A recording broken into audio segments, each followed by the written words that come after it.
let's rock and roll. What do you say? Should we kick it off, Andrea? I say we do it. Let's do it. Let's do it. Well, I'm so excited about this talk today because we have two celebrities with us today. Celebrities in the world of consumer brands and music and personal brands and all kinds of things. So that's very exciting. Thanks for joining us today, guys. So we've got, I'll let you guys, well, maybe we'll just start with some introductions, but I think today we're going to talk to two disruptive brands that are very different. One, Sean with Dude Wipes, kind of created a category of your own, which I think is remarkable in today's day and age.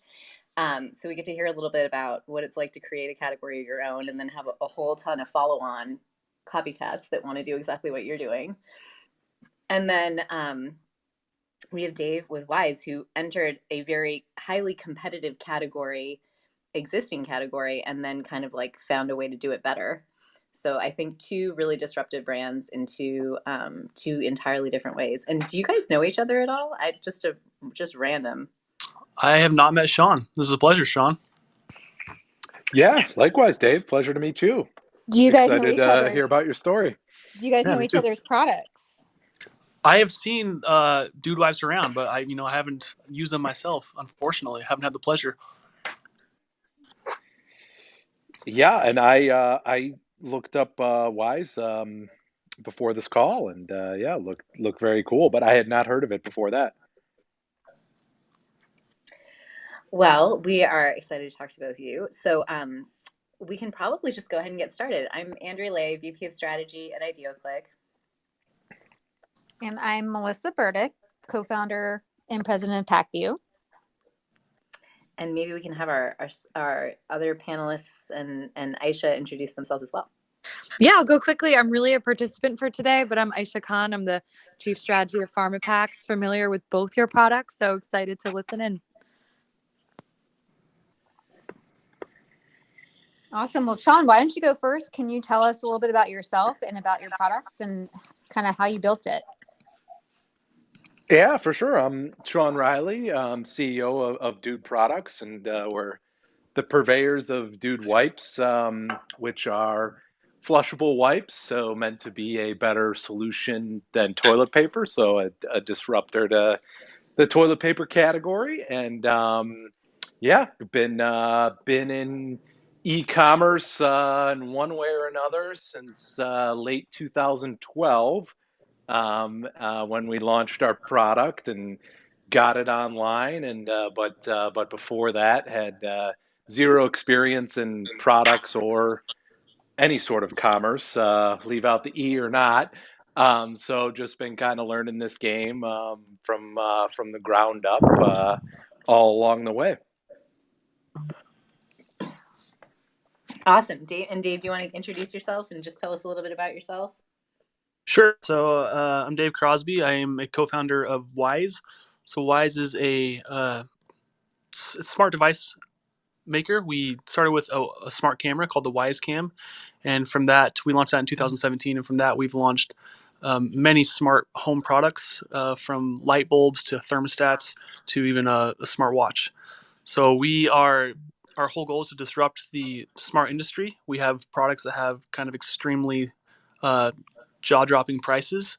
We take very, very low margins on our profits on our products, and our just philosophy is being friends with customers and disrupting the smart home market by offering customers incredible products at unbelievable prices. And you're both kind of celebrities and have both had some pretty major TV appearances here, right? You guys both left off. I've never been on Shark Tank. That's a pretty cool one that Sean's done. Yeah, that's the one. That's the one everyone knows us from. So yeah, we were on Shark Tank in 2015. So kind of in the earlier years of our business, and yeah, happy to talk about that or answer any questions because people are always very interested in that. But and we did an update on there too. Yeah, tell us about that. So did you actually go with one of the sharks? Like what happened? Yeah, so on the show, we did a deal with Mark Cuban, and we also followed through in real life and did that deal as well. So, there is deals that show on the show, but then don't necessarily go through because anything you see on the show is like a non-binding agreement. And then, yeah, kind of after the show, there's a little due diligence and paperwork and stuff like that. But yeah, Mark ended up being our seed investor and our only investor to date. So kind of the only time we've raised money or taken an investment was through Mark Cuban on the Shark Tank. So we got a pretty tight board of the founding dudes and Mark Cuban. And did That's he awesome.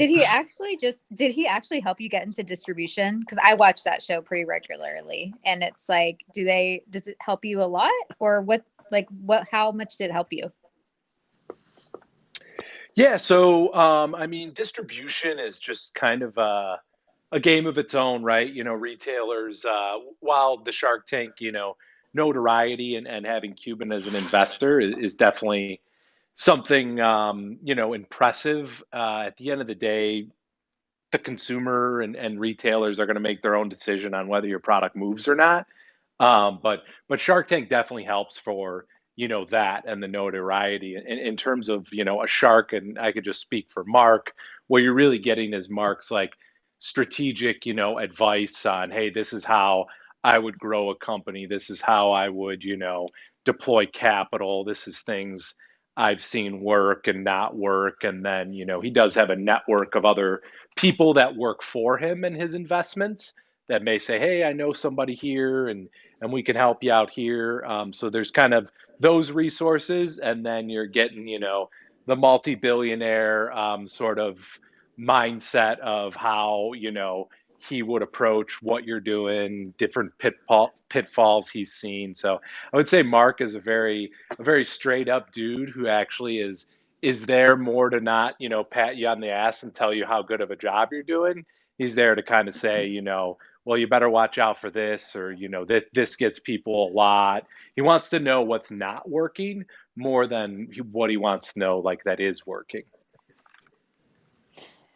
Well, speaking as a fellow business owner, that is really, even in and of itself, enormously valuable, right? Like having some mentorship as you're forging ahead can be pretty helpful. Definitely, yeah, definitely, especially as you're, new to being an entrepreneur or new to your category and everything like that. It's nice to have a mentor who's seen a lot of different things and can really kind of help you from a strategic level. Yeah, very, very good advice from Mark, and he definitely knows the retail game for sure, and he knows technology, but he definitely he can make sure that you don't get too consumed with the details. But Mark's big thing, which a lot of people know who are in retail, but sometimes you can forget it, is there's a lot of opportunity out there, but it's not about the sell in, it's about the sell through. Like, if you win a customer, no one cares about your first PO. It's about that second PO and that the product moved and that there's velocity there. So he really always made us double down on, when we would win customers and get customers, is working as an entrepreneur who's always trying to make more money. Sometimes it's very easy to just keep chasing distribution and new opportunities. But definitely one thing, I've learned is that's kind of actually the Achilles heel sometimes of a growing company and an entrepreneur, is more, when really it should just be better where you're at and where, someone's already given you an opportunity. Awesome. All right, Dave, we got to ask you about The Voice. Can you talk a little bit about your celebrity appearance there and I would say ongoing celebrityness? Yeah. With your whole family. Sure. So, about 5 years ago now, wow, it's crazy, but it's been that long, but 5 years ago, my daughter was just 3 years old, and I kind of noticed that she could sing pretty good for a 3-year-old. And so I was working at Amazon at the time, and I had kind of access to a whole bunch of different gear that different music brands had sent me. I was on their musical instruments team. And so with all that gear, I set up a little recording studio in my house, and I recorded this song with my daughter. It was just a Disney song, the Ariel song, Part of Your World. So we made a YouTube video of her singing that song, and the video ends up going viral. And that was a pretty fun experience. I was actually at like this Amazon vendor conference when it started going viral, and my phone was just kind of blowing up all week and going in and out of meetings, talking to different just news places and celebrities and stuff. So that's kind of where it started. And then we kept on making a few more videos that ended up going viral again. And then at that point, I quit my job at Amazon and we started making videos. And, you know, we went on the Ellen show a bunch of times. And from one of the Ellen appearances that I had gone on, someone from The Voice had saw us, and then they reached out to me and said, "Hey, your daughter is cute, but we'd want to have you on The Voice." And so I went out and went on The Voice into season 13, and you know, one of the scariest experiences of my life. I'll tell you what, like nothing. That it's such a crazy experience to do something like that because everyone in the room is judging you like so hard. It's a very unique experience, but you step up there and you perform, and it went well enough. I had a couple chair turns, and then I ended up choosing Adam Levine as my coach. So I was on Team Adam.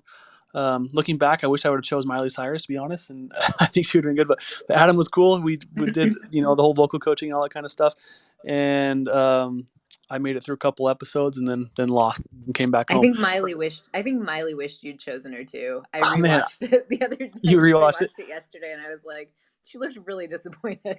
I probably should have chosen Miley. I think it would have been cool to choose Miley, but you know, hindsight is 2020.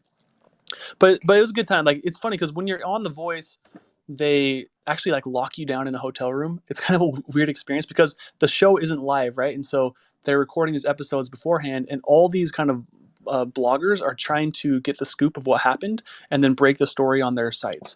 And so because of that, and if you go outside, you see them like they're kind of hiding behind bushes and seeing who's at the hotels and all that kind of stuff. So, and yeah, seriously, some of them come up and they offer you money. Like if you'll tell me this and this, I'll give you like $1,500 right now.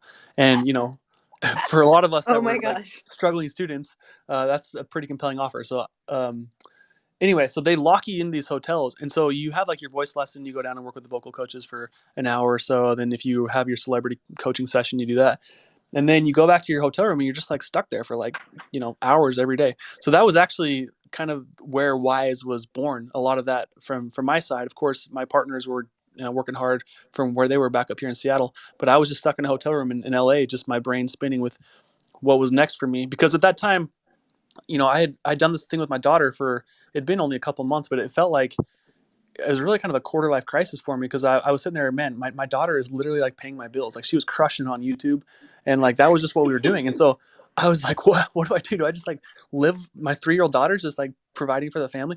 So I'd felt super uncomfortable with that situation going into that. And then being on The Voice kind of gave me a break. You know, they pay you a little bit to be on The Voice. So that's a little bit of a break to kind of figure out what my next step was that was not going to be having my 3-year-old as the breadwinner.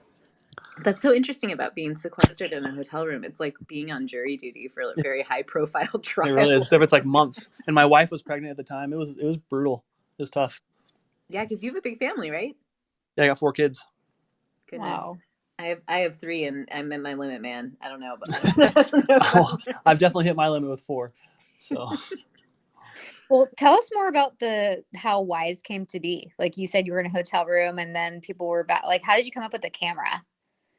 Yeah, so it kind of starts back from my time at Amazon. When I was at Amazon, they gave me this assignment to I was in charge of like really big guitar vendors like Gibson and Fender, these like really traditional guitar names. And at the time, they had these new companies that came out of nowhere that were like all of a sudden destroying Gibson and Fender. Like they were competing really hard with all these page views. And so my project that they gave me was find out why our good brands aren't performing well anymore. And so out of that research that I did, I found that basically that Amazon had kind of leveled the playing field, that you didn't need to have a big brand name. If you just came out and launched like a really good product that got good reviews, 4.5 stars and up, and then you had an incredible price, people stopped caring so much about what the brand name was. And is this kind of phenomenon that I had noticed back then. So at that time, I was like, wow, anyone can build a business. As long as they crush it on Amazon, they can blow up and they can beat these bigger brands. And so I kind of had that in the back of my mind for years. And then, you know, fast forwarding to when I was on The Voice, me and my partners and my partners had also worked at Amazon and seen these kind of trends. And, you know, a lot of these manufacturers, these companies are coming from, you know, globally, you know, China or, you know, some of these other companies. And so where you can find manufacturing that's more inexpensive. And so we had kind of just looked around for different companies that we could start that kind of followed that model, that we could make super inexpensively and get really good reviews. And we looked at the smart home industry, and that just popped out to us so much because it just seems so overpriced. We had smart cameras at that time were 150, $200. And we started, as we researched that industry, we started looking into manufacturers that we could find, and the prices that were just like unbelievably inexpensive. And so we decided to start with cameras, and our dream was kind of always to like make all technology accessible to everyone, but we really wanted to launch this company that was built on that philosophy, that was going to be friends with users. Like if our friend walked in the room, how would we make this product? How would we price this product? And so we came with the Wyze Cam. Was our first product, and we did all the industry research. The professionals are all saying, if you charge $40 or $50 for this camera, you are going to completely disrupt the industry. And we were just about to do that when we came up. We're like, you know what? Like, what if we just went so crazy and like just completely committed to this philosophy of being friends with customers, and we just charged $20. And that was kind of the handshake that the three of us founders made in that room that day, that we were going to build our company on this philosophy. And we came out with a $20 camera. And, that choice has made all the difference for us. That is why we got, it went viral essentially in the tech world of how in the world we could make a camera for so inexpensively. And we've built off from that camera. We've made a number of smart home products that all follow that same philosophy, where we just take like the smallest margin that we can possibly come up with to maintain a business, and then give it all back to our customers. So that's been going on for 3 years now. Wow. Well, disruptive indeed. I don't think there are a lot of manufacturers out there that are saying, hey, how can I like take the least amount of profit possible and, instead push all of the, all of the savings through to the customer. That's pretty awesome. Yeah, I got to credit some of it to just Amazon. When you work at Amazon, they put certain business philosophies in you that they're getting ingrained in you. And part of that is just low cost, high selection, and then building businesses for the long term. They talk about that all the time. It's not a short term profit grab. If you want a successful business, you got to focus on the long term. So our whole mindset was, if we gain the loyalty and trust of customers by coming out with this disruptive business model, they'll stick with us for years to come. And that is completely proven out. The customers that bought our very first the very first quarter that we launched, Q4 of 2017, those customers now have an average of 14 devices with us, just from that first camera that they bought for $20. So that loyalty is what our whole business model is built around: trust and loyalty.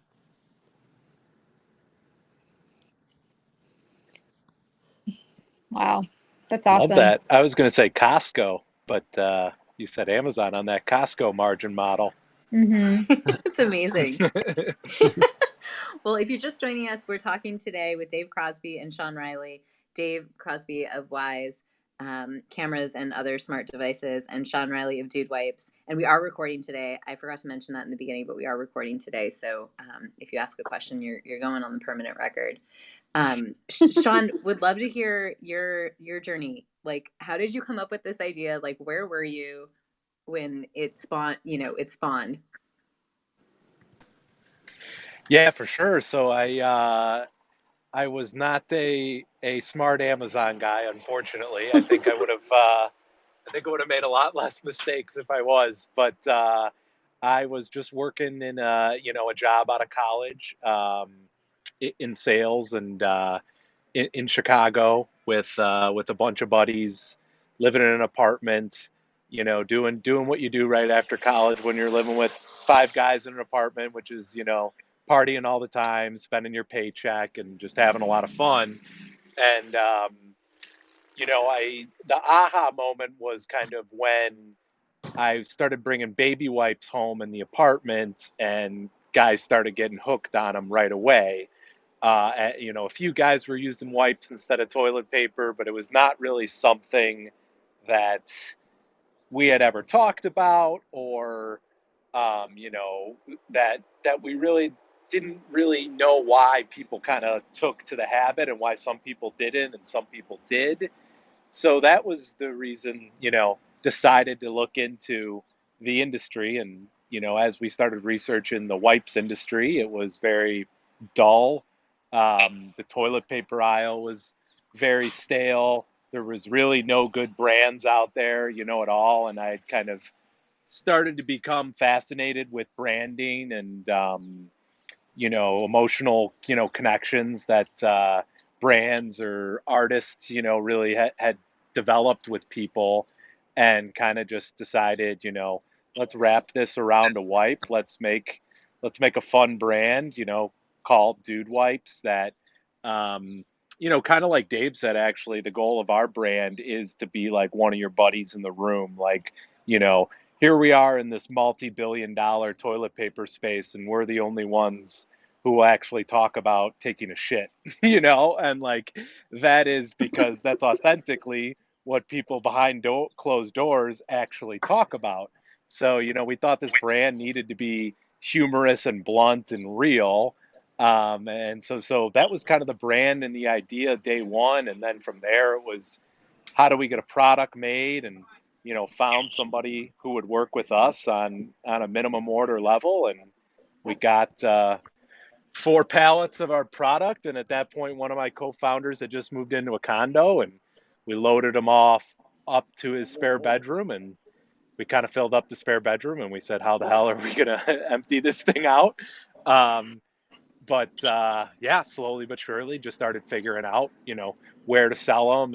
And probably most importantly, really early on, just seeing that, the brand would make a lot of people laugh and bring smiles to people's faces, and that we were doing something truly unique in the space that no one was doing at the time. And it was just kind of a blue ocean, that we had found ourselves in. Sean, What's what was the? your? Oh, go ahead. What was I your? was gonna say, what's the biggest channel for that? Like, where did you Yeah. start? Amazon. But Amazon. Yeah. actually knew so little about Amazon at the time, just knew a buddy who was an Amazon seller, and he had a business, just selling other people's products on Amazon that was doing quite well. And he was like, yeah, I'll put them up there, so he made the listing, listed them up there, and that became our first big wholesale customer, was selling to him. And then, the listing started getting traction, and we started getting good reviews, and then eventually we, took over the presence ourselves. And but yeah, Amazon became our first, $1 million customer, because in the meantime, while things are Amazon, and before, you know I got Mark Cuban's advice to concentrate on what's winning, I was trying to talk to Walgreens or talk to a grocery store, and, go in front of somebody with all the enthusiasm you want, but without a proof of concept and sales, it was very hard to get a deal done, especially was trying to get deals done in the toilet paper aisle, which until Dude Wipes came along was only multi-billion dollar companies were the only people selling in that aisle. So ended up kind of learning the hard way. No one wanted anything to do with us in retail, and that we needed to keep growing Amazon. And then once we had a nice case study there, then, retail had to take us seriously and say, okay, we see what the customers are saying there. We see what you're doing there. Now we got to give you a shot in our stores and see if, we can have some of that same success. More and more often, I feel like that's this becoming kind of the standard go-to-market story, is like start online, and then have a business case coming out of that to take it to some of the brick and mortar retailers. I think it's interesting that this is how a lot of disruptive brands are kind of starting out. Yeah, I mean, from like a bootstrapping, which is, what we did, position, you really don't have a choice. Like, you can't afford to fail in retail. You won't get a retail deal, and you haven't established like product market fit or product channel fit either. There still may be something wrong with your product. So when you're on the shoestring budget, you really got to get it out online first, and make sure all the kinks are worked out, and really get that feedback, and then try and take it to the next level. I think if you've launched a company before and you got a couple $1 million in your pocket when you go out to market, I think you can start partnering with some retailers. But, for people who are bootstrapping or startups or first time entrepreneurs, I think that's what you're seeing with the Shopify boom, and, that the Amazon seller boom too, it's essentially, in my opinion, almost your only option. What do you think's been the hardest part? I'm going to pose this question to both Sean and Dave. What's been the hardest part about launching and building your own brands? Yeah, I mean, for me, I would It's always all just hard. say, I would always just say those early days when you don't even know if you got something that people are going to buy. There's everything after that to me has been easier, right? Like growing a company comes with its own set of challenges, but for me, the hardest part is getting it off the ground, and understanding that you have a win and creating that, that first $1 million year, like that's going to be harder than a $5 million year. That's just my opinion, just because once you've made that first $1 million year, you're on to something and you have something that's working. And then it's about tweaking and building and perfecting and scaling. But until you get to there, you kind of waking up every morning like you're gasping for oxygen because you just don't know if it's going to work. Dave, what were you going to say? I mean, that's a great point. I think that early stage, I can remember some of the risks we would take in that early, couple of months that were really scary and really tough. But I don't know, when you're building a company, there's just so many challenges that come up on a daily basis that you got to figure out how to solve. And it's hard for me to just pick one of those out. There's a number of those challenges that kind of just, you sit there like, how in the world are we going to figure this out? Is this going to ruin us? And then it all just kind of ends up working out, at least so far. So yeah, it's just being an entrepreneur is tough. You've got to be ready for a lot of chaotic lifestyle and have a family that also supports a chaotic lifestyle. What can you think? What's one thing? Like, can you think of one thing that's been the hardest thing? I remember seeing some video you did about a lawsuit. I can't remember the details, but you did a whole thing on it. Like that seemed pretty hard. I can talk about lawsuits. I mean, lawsuits. When you create a pricing strategy, we completely, our margins are so small and we're already eliminating all marketing, right? And so we're not doing marketing for our business. But you just don't think of some things like, lawsuits. And so we've been sued a number of times. And to me, they appear to be, patent trolls kind of lawsuits. And they're just so expensive. If you want to get really good patent attorneys to fight these off, we've spent millions of dollars on these patent attorneys that it's not an expense that we really thought of we would need when we started this business. And unfortunately, we've won these lawsuits, or maybe they're in appeal. At least I don't know if I can say we won, but we've had great success fighting these lawsuits off. But it's just when you start having success as a business, some people are going to come after you. They're going to try, whether it's a competitor or just some of these patent trolls. And so that's something that we did not account for. That's been really challenging for us, and we've had to do more fundraising just to support those efforts. So I would definitely say that's one of our biggest challenges that we've had to face. What about you, Sean? What's been the most challenging for you? I would just say figuring out how to get to any sort of scale that mattered. Figuring out how to sell dude wipes, like that was the hardest. Once I actually started learning like e-com and things that were working, but before then,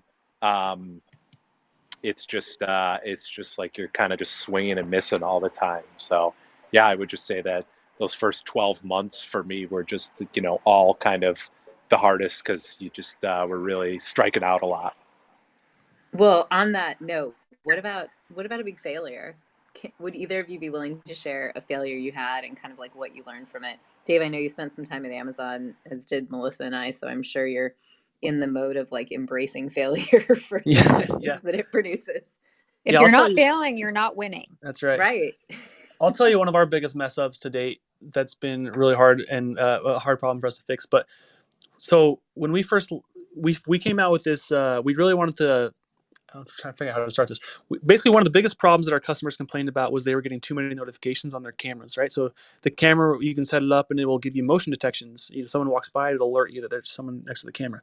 The problem that we were having is that kind of anything can trigger that motion, right? It could be a bug, it could be a fly, it could be a piece of dust flying through the air, it could be a waving tree branch.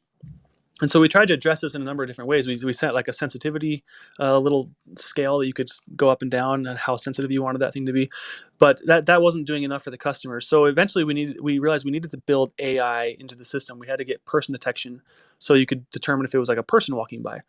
And to do that, we partnered with a local Seattle company called Exnor AI, and really cool, smart people. And they basically, the partnership that we made with them is they were going to build a person detection algorithm using AI into our cameras. And so we signed the deal with them. We went super hard on marketing this on our end. Like we made like all these videos, and it was such a cool feature to put person detection inside a $20 camera. Like no one had ever done that before. So we went really, really hard on this, and we promised it, and we said this was going to be, you know, free. We're not even going to charge anything for this. You know, it's being friends with customers. And then like 2 months into the deal, Exnor gets acquired by Apple, and Apple shuts down our entire program. And so we're sitting there like just totally looking like idiots. You know, we promised all the customers. We talked about how awesome like how our old cameras sucked, and now they're cool. And now all of a sudden we have the old cameras again. And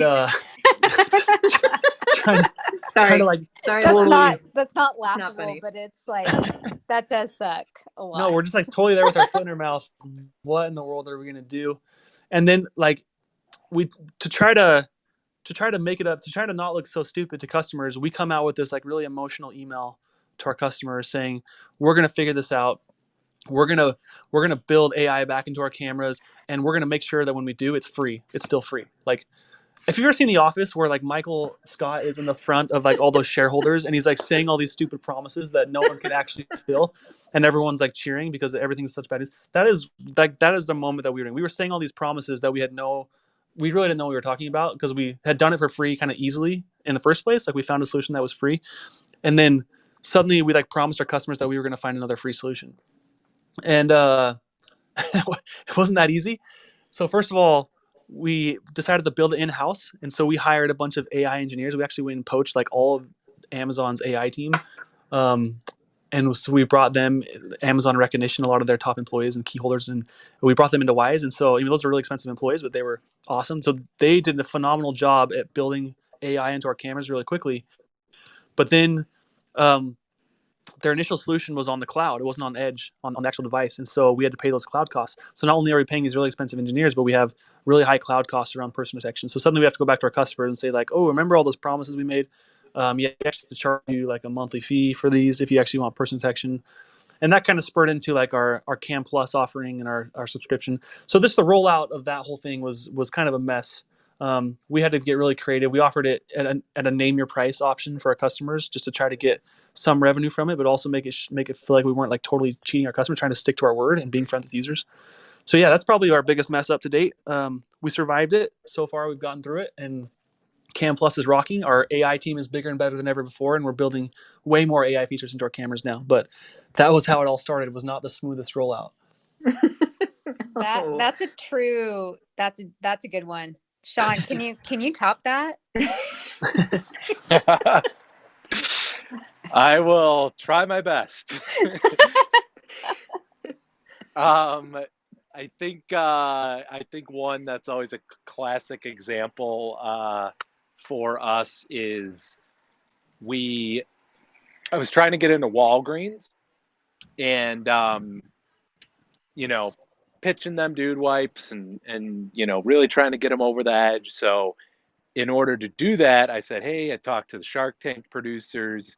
They think, we do an update together where we're doing a deal, and it could be really, good for both of us and all that. So I put that into the pitch, got them all on board. And so, getting a company that large to come on board with something like that is like an act of God.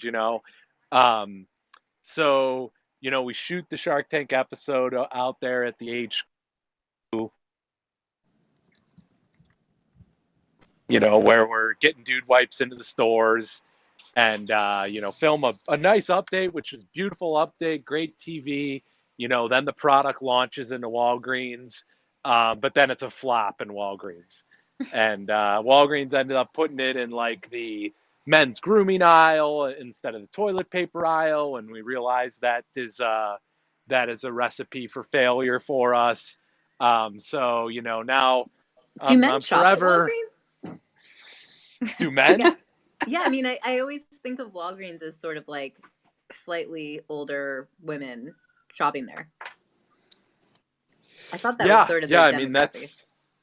that's part of it too. I mean, I think a lot of like younger guys just like go in there and take care of stuff that don't want like a big shopping experience. But um, it was a little bit early on too, and so yeah, it was a big, expensive retail rollout that did not work. And then yeah, forever that episode re-airs on CNBC where you're doing this Walgreens handshake deal, and it's a big, nice Shark Tank episode. And guess what? Dude wipes aren't available at Walgreens. Do you not sell there at all anymore? Um, we do not do business with them at the moment. And we realized that about the whole drug channel. Actually, it's a channel we're not interested in right now. So channel market fit is something people don't talk about that often. But when you find what works, go fucking crazy with it. And when you find what doesn't work, don't go back to it unless you got a bulletproof plan of why it's going to work again. So Sean, I follow you on LinkedIn, and you're so authentic in your posts. Like and it seems like your personality. It's like you are what you are. Like seems like your posts are very much like your personality. Like, is that kind of how you see your brand? Just a very authentic brand, and that's how you're winning? Yeah, I would love to talk about personal brand building because I think you've both really, really built some incredible personal brands. Yeah, no, I mean that's definitely what we're trying to do. That's our edge in our space, is that we're authentic and from, our social media and I've learned a lot over the years from growing the Dude Wipe social media, on how much authenticity wins and bringing our, personal kind of flair into that is what people like. At the end of the day, it's people behind brands, except for with our larger competition, you know, it's corporations behind the brand. So you really got to keep that connection, with people on that branding side. And, that's what I thought LinkedIn kind of lacked as well is, people try to be kind of their office personality on LinkedIn or, somebody, and I understand maybe you can't be your true authentic self on there. Everyone may not be in the same position as I am, but, I saw that as an opportunity to really lean into, the authentic entrepreneur and, this is what our brand's about. This is what I'm about. And, people seem to enjoy that instead of, a corporate spin being put on everything. So, sometimes it's good to stand out. Well, it certainly seems to have helped you stand out. It's been a very effective strategy. I agree about LinkedIn. It can be a bit stuffy at times, and I think bringing some personality to it is pretty awesome and entertaining, and really, I think probably helps elevate a lot of the posts. So I have a question for you guys about marketing. So Dave, you said that you're really taking, very thin margins. So how do you think about a marketing budget and what channels work for you? And then same question to you, Sean. Let's let Dave talk a little bit about that, and then we go to you. Yeah, so that was essentially the bet that we took early on when we were deciding our pricing strategy. We could price it at $30, $40 and leave that $10 and $20 there for traditional marketing budgets. But we just took a huge bet. We said we're going to go completely like as low as we possibly can, and the bet that we take is on our customers. And if we can develop a really good relationship with our users, the bet is that they will share this product with their friends. And so we instead invested really heavily in like just communities. We build communities on Facebook and Facebook groups. We have a subreddit that's one of the top 3% in active subreddits on all of Reddit, and we have a Wise forum. And between those three communities, we try to have as much fun as we can with our users and just do things for them and try to take all their requests, listen really closely to the stuff that they want fixed in our products or product requests that they might have. We let them vote on products that they want us to build. And we just take as much input as we can from our users and then put that into our products. And then the idea that they'll take that and they'll be thrilled about it, and then they'll tell their friends about us. And fortunately, that bet has paid off really big. So we, to this day, have still done hardly any paid marketing. We've done a few like little experiments here and there on some social ads and stuff where we have maybe a little bit more margin on like the services side of things. But we've done almost no paid marketing and just completely relied on word of mouth advertising. So Dave, We've also did you say sorry, go ahead. did you say you're using Reddit to kind of communicate with customers and understand their feedback on the product? Yep, Reddit is one of our top communities. Okay, I challenge any CPG who's listening to tell me that they're using Reddit to communicate with customers. Seriously, I mean, I think these are the disruptive types of strategies that are really helping brands. No, Reddit is amazing. The thing I love about Reddit, like if you want to talk, I'm a big believer when it comes to marketing that you need to talk the way your customers talk. And you should never have, these fluffy kind of corporate language in your emails and your social posts, all that kind of stuff. If you want to learn how your customers talk, just go to a subreddit dedicated to your industry or better yet, your company, and just see how your customers talk. And then that's how you should talk to them. I think Reddit is like one of the most valuable resources as a brand that you can have. Hot tip. That's crazy. Yeah. That is all right, Sean. Are you in Reddit? I think we got some people who mess around on there and try and spread our jokes or our virality or engage in conversations that make sense on there. But I don't think we've ever found like a rabid community that talks about butt wiping on there. That like It's out there. I think yeah, it probably is. It probably is. Yeah. But yeah, I know our content team and our SEO team tries to get in there, but it's not any sort of major channel for us. So yeah, that's interesting stuff. Instead of marketing funds, we've instead hired full-time employees that just full-time talk to people in Reddit. That's the whenever we have like a little bit of margin to invest, like we just invest into the communities, make sure we're super engaged with that group, and we can take the requests back to the highest levels of our company and build the stuff that they want us to build. That is fascinating. It is really fascinating. Yeah. So Sean, what about you for marketing channels? Because obviously that's kind of what I do. And I was trying to figure out TikTok. Like, are you on TikTok? And you've got a lot of organic people talking about you, but tell us a little bit about what are marketing channels that work for you. Yeah, we are on TikTok. So kind of doing some fun stuff on there. Twitter and Instagram are definitely places where you're, lean pretty heavy into. Twitter is just a place where we're always trying to be involved in the conversation around the toilet or poop stories or anything that happens like that. So, I mean, what we're known for is kind of newsjacking. So, there's a story that is about anything related around the bathroom. We try and be part of it. And then the news cycle kind of like takes it over. So like, for instance, when an NFL football player wiped his butt with a football for a celebration, Isaiah Crowell he was on the Browns at the time, or the Jets. The NFL fined him, $10,000, and it kind of made the sports headlines that week. So, immediately we're in touch with his people. We're getting him dude wipes. We're talking about how we're going to pay for his fine.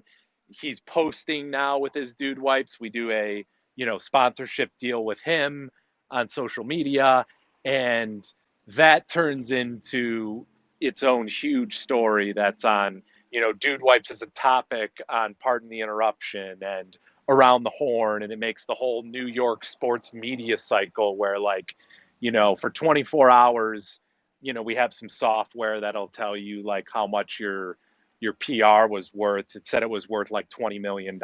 Like Howard Stern talked about the story. Oh my gosh. Yeah. So good. Man.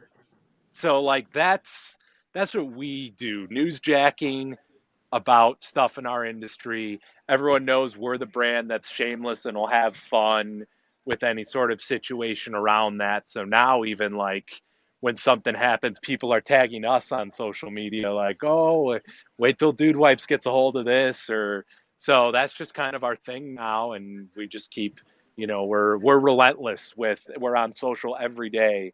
Even if it's a small story, we're still interacting with it. Even if there's someone posting, how they felt after they ate Chipotle for lunch, like we're gonna get in there and comment and try and send them some product and stuff like that. But definitely when it's like a big news topic around the story, we're all over it. So I love this because it's brilliant, but it's also not over architected. It's really thinking about, like you said, talking like your consumer, being the friend in the room, or being the friend with per Sean, or being the friend with the customer per Dave. And I'm not going to identify the person, but I have a Slack going with someone that works for a major CPG right now. And when we started talking about Reddit, she wrote, "I think my legal team would have a heart attack." That's So I think that's yeah. awesome. That's so tough for bigger companies. You got to get out of that mode. That's so hard for bigger companies. But yeah. And we had someone that had a question a little while ago. They raised their hand and then they took it down. But if you've still got a question, please go ahead and raise your hand again, and we'll get you in there.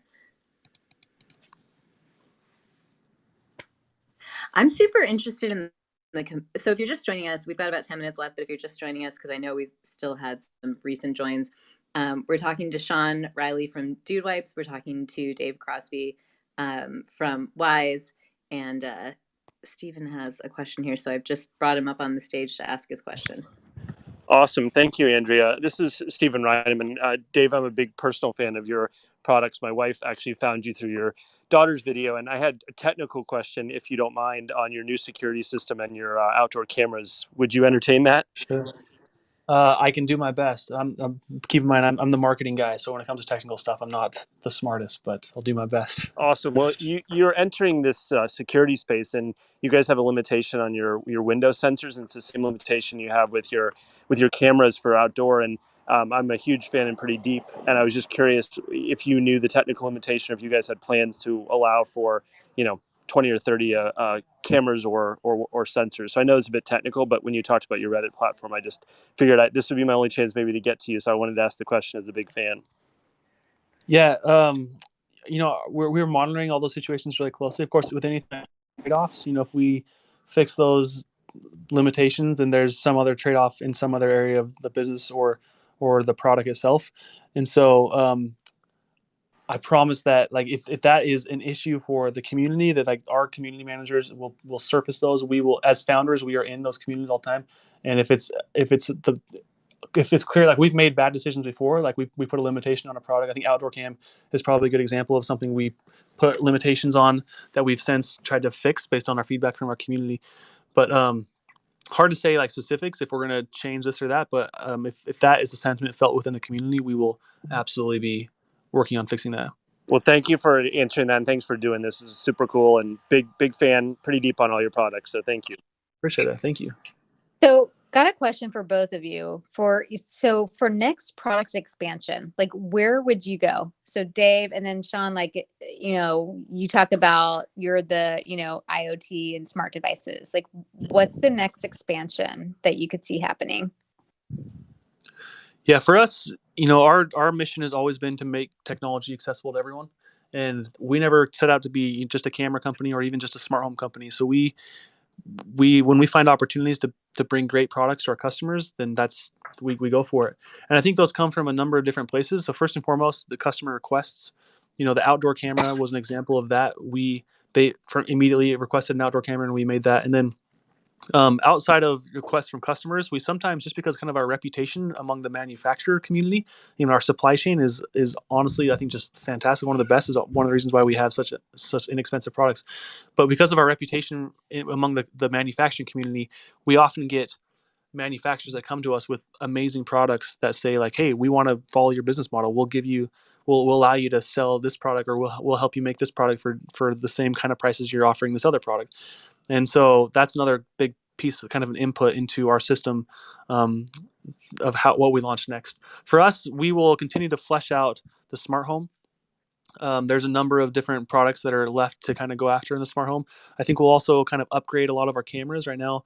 Some of our customers are asking for 4K cameras and better cameras that maybe aren't quite as cheap, but fulfill a kind of a higher need or more security focused need.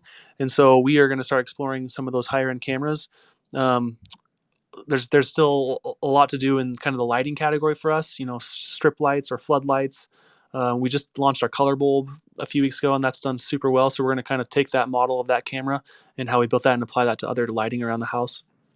Kind of a lot of power products, smart plugs, different kinds of plugs, and that kind of stuff. I think also the vacuum category, interesting enough for us, has been really successful. That's kind of one of those opportunities that we saw as a great product. And our robot vacuum is one of the most least expensive products with lidar technology, and so we've gone kind of hard on the vacuum category as well. So no technology, there's nothing kind of off limits for us from a technology standpoint. I just want to make great technology accessible to everyone at those kind of really low margins, 3 to 10% margins. Wow, that's sort of unheard low. That's low. I don't know that there are many major electronics companies that would have that kind of that could stomach that, given the infrastructure and all. Yeah, of that. it makes it hard to work with retailers sometimes. It's definitely lost us a few deals, but that's when you build your business on a foundation and you just stick your guns, and then if you made a good decision, hopefully it works out in the end. Why do you feel like it's lost you deals? Well, for example, some of our retail, we could have gotten in some major retailers early on that there's just not enough margin to support a retail partnership. So they come to us and say, hey, we require a 25% margin on our end, or 30% margin, and we can't even do business with you guys unless you. And if we take that margin, then we sell at a loss to that retailer, and we can stomach a little bit of a loss to gain users, but at some point it just doesn't make any sense. And so we've missed out on some big opportunities for retailers. And we've missed out on a few opportunities for products. They're for the smart lock, for example. Our smart lock, the manufacturer for that product they make like $1,000 locks, and we approached them asking to make like a $90, $100 lock. And at first they kind of like, no way, we don't stoop to that level, even though they could do it. And that was an example of it eventually working out. They eventually came back to us and decided to do it just because of the volume that we could provide. But we got lucky on that one. These good manufacturers that maybe not, they don't want to like just hurt their brand by selling at such a low price. And we just think that is like a way of thinking that's totally of the past and gone.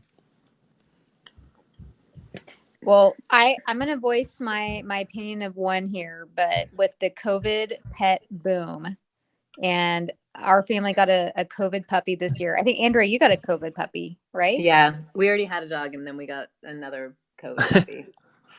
Dave, I'm telling you, I would love a Fitbit for my pet so that I can tell my kids they're not walking the pet, but I could actually have data to show them, you're not walking the pet. I need a Fitbit. And I feel like you could create that. Better yet, if totally the alerts just go only to my kids. Been discussed in our communities. I think we've taken a look at it. I'm not sure how far our research is into that product, but we've definitely taken a look at it. All right. Well, I'd love to hear what's on the horizon for Dude Wipes in terms of new product, and then I'd love to hear from both of you. I think you both work now in categories, or I hate the word category because I feel like online that's not really a thing, but in sort of subsets of products that are highly competitive. Dave, yours was already when you entered, and Sean, you have so many follow-ons now and like lookalikes and copycats, and we'd just love to hear like how you're managing that and some of the tactics that you've employed to stay sort of ahead of the game. Yeah, I mean, I always say if you ain't first, you're last. So not really worried about too many of those copycats because the consumer, once one brand has won the presence in their mind, that's just how our brains work. Every race boils down, if you believe in the law of duality, to a 2-horse race. And ours is on Amazon, it's Cottonelle and Dude Wipes. And then there is a staggering drop off after that. And it's, you can look up the data. So what we really just try and do is, we've been leading with the brand, building the brand to make sure that we continue this leadership position, but you can't you can defend it and you can spend money in defending it, which is great, but it's, you know, great businesses are born out of unique positioning from the get-go. So just because somebody read a book on how to launch a business on Amazon, I support that entrepreneurial spirit, but what they don't understand is the copycat model is kind of like spinning your wheels unless you're doing something differentiated from your positioning, which can be product, price, you know, or creating something net new. So I think in the early days, you used to be worried about copycats, but once you know, kind of realize the power of positioning and leadership, they, unless they're doing anything unique, they don't really catch up. And if they do something unique, they should be growing your category and creating, you know, more new buyers. So there is kind of a abundance, you know, mindset that should go along with it too. Um, on the what's next for Dude Products, you know, I think for my position, I think a lot of companies have too many ideas and they should have less. So I'm a less is more guy. We're playing in a multi-billion-dollar toilet paper category that we're just getting started. So if I'm going to innovate, I'm going deeper on Dude Wipes. So we just released a medicated Dude Wipes. So that's launching on Amazon next week, and that's to go after Prep H, who is the only player in that category, bring bigger and better product to that category for users who are looking for a medicated solution. So like that's kind of how we're looking to go innovate. We're looking to go deeper and narrow rather than broad and wide. And is that, where's the channel? Is it e-commerce? We're omni-channel, so you know you could pick Dude Wipes up in almost any toilet paper aisle in America right now, and so part of that is looking at every channel and understanding which ones are outperforming versus market, and then doubling down on that channel with support, whether that's trade marketing or branding, you know, being more relevant with that consumer. So, you know, we're big on the growth of Amazon in this category. We're big on Walmart, Target, Kroger, and some other grocery stores where we think, you know, consumers are just going to continue to buy toilet paper products in large amounts. But yeah, we've landed ourselves in a nice omni-channel position, and it comes with more complications. But from there, you just have to analyze the channels that are working and support them. And yeah, e-commerce is definitely working in this channel. Our direct to consumer business is a great business for us to have fun and relate to the customers, but we run that as a trial acquisition vehicle right now to serve the omni-channel beast. Well, I Well, think we're at time, yeah. guys, unfortunately. We could keep going, but I mean, you I guys know. are so fascinating. So we really appreciate your time and awesome conversation. Yeah, and for just, you know, being so so honest about some of the challenges of growing a business from the ground up.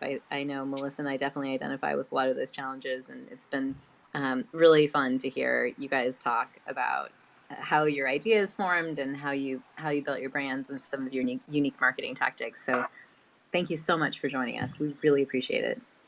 Thanks for having me, and great to meet you, Sean. Interesting to hear your stories. Yeah, great to meet you too, Dave and Andrea. Yeah, thanks for setting it up and having us. This was a lot of fun. Yeah. Thanks, guys. All right, we'll see everyone next week on the Digital Underground.